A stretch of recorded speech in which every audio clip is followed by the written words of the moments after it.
శుభోదయం. ప్రతిరోజు ఒక మంచి మాటలు మనం ప్రతిరోజు ఒకటి చెప్పుకోవాలి అని అంటే అది మన గురించే మనం చెప్పుకుంటూ ఉండాలి. మనము అంటే కేవలం మేం కాదు, అందరూ కూడా.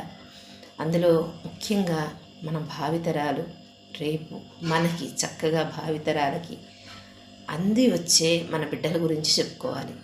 ముఖ్యంగా ఆడపిల్లలు కానీ మగపిల్లలు కానీ ఇవాళ మనం చాలా మంచి విద్యను అందిస్తున్నాం వాళ్ళకి. అలాగే స్వేచ్ఛని, స్వతంత్రాన్ని అన్ని రకాలుగా కూడా వాళ్ళు ఎలాగైనా సరే నిలబడి చూపించగలిగే సత్తా మాలో ఉంది అని చాటి చెప్పుకుంటున్న అంత స్వేచ్ఛని మనం ఇస్తున్నాం కదా.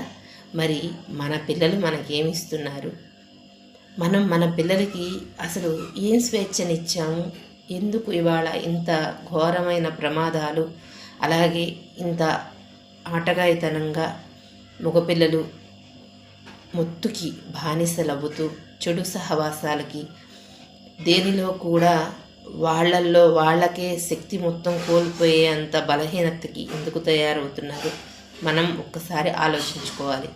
ముఖ్యంగా ఇంట్లో నుంచే సంస్కారం మొదలవుతుంది.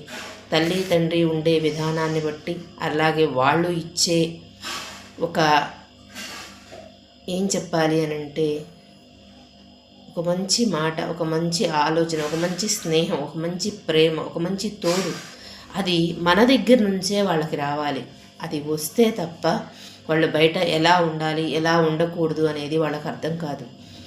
అంతగా మనం సమయాన్ని వాళ్ళకి కేటాయిస్తున్నామా? ఒక్కసారి ప్రతి ఒక్కరూ ఆలోచించుకోవాలి.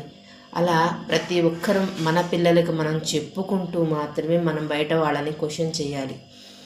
విద్యాలయాల్లో మనం అడుగుతున్నాము, మనం ఫీజులు కడుతున్నాము, అక్కడే ఎక్కువ సమయం ఉంటున్నారు కాబట్టి వాళ్ళని అడుగుతాము. పిల్లలు మన పిల్లలు కదా, మన బిడ్డలు కదా. కాబట్టి ముఖ్యంగా తల్లిదండ్రిపైనే మనకు బాధ్యత ఎక్కువగా ఉంటుంది. ఇది అందరం కూడా ఆలోచించాలి. మన ఇంట్లో ఉండే వాతావరణాన్ని బట్టి, మన ఇంట్లో ఉండే ఆచారం, సంప్రదాయం, ఏదైతే మనం ఉండే నడవడిక, ఇవన్నీనే మనల్ని చూస్తూనే మన పిల్లలు మన కళ్ళ ముందు ఎదుగుతారు.